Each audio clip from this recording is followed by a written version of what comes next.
Hello, my friends, and good morning. It's a brand new sunny morning in Western Europe. I was raised in this town, although I made my way around the world a couple of times. And I wanted to give you a little bit more of my story. So here we go.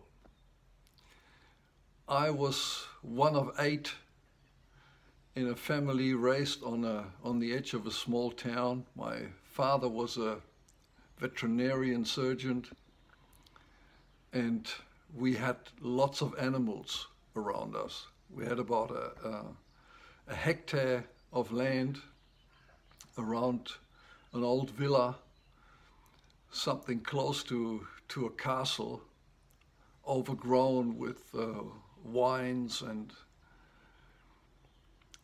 other plants.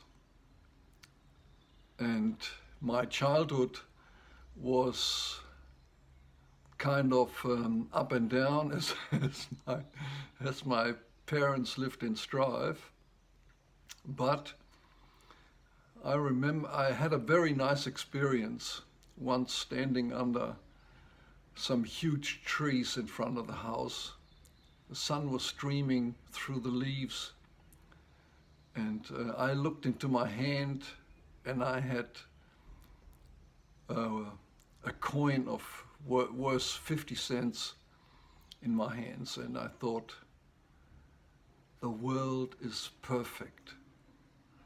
The sun was streaming warm on my back,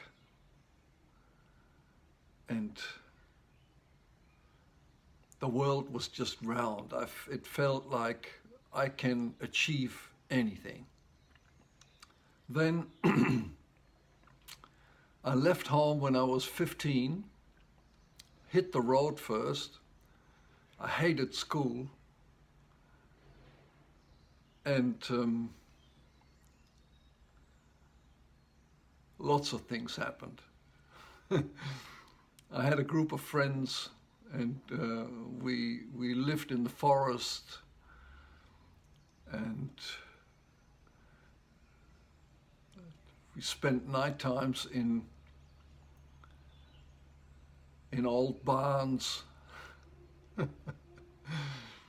Anyhow, about a year after that, I decided that I wanted to do an apprenticeship.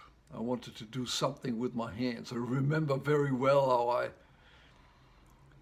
met an official to inquire about the different occupations I could learn, the different trades I could learn. And he said, "What do you want to be? A butcher, an electrician, or a brickie?"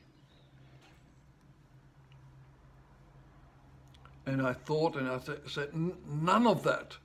I want to shape something with my hands."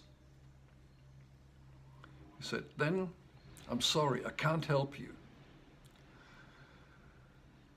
And in the end, 20 kilometers away from that place where I had that interview, I found a pottery who accepted me as an apprentice, which was quite out of the extraordinary, as the trousers I was wearing were made by myself. I was walking around in traditional wooden clogs, painted with landscapes and the sun and animals, and I had long hair and a flute in my hand. So I wanted to change society. I wanted to change the world. And that is actually still on my agenda. I'm doing my best to make it happen. I mean, in the end, I started practicing meditation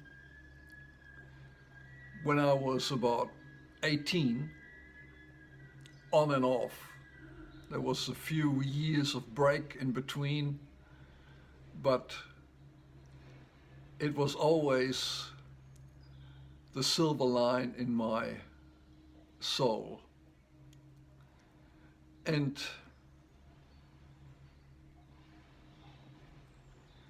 yeah, it was always on the agenda of changing the world.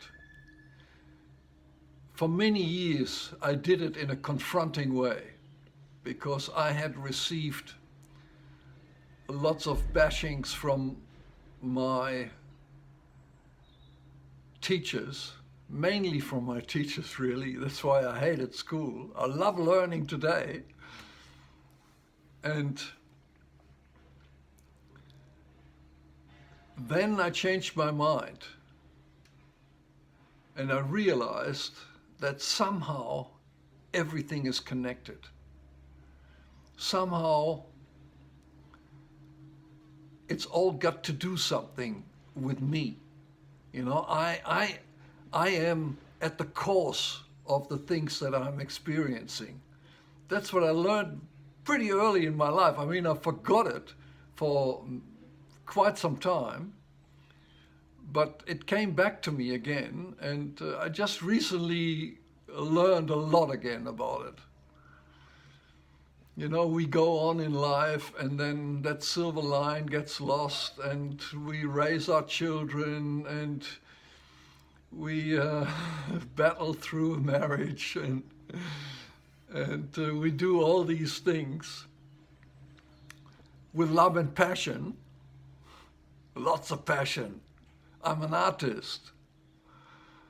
So, but in the end, we always find our way back to the soul. And by the way, you know, what else could we do? In the end, we're going to lose this physical existence, at least for some time. And what can we do other than being in touch, keeping in touch with our soul, keeping in touch with that which is kind of infinite? If I only knew what that meant, what that means. You know, so I guess this is a little bit about my life, and I will tell you some more next time. Okay? Love you all. Bye for now.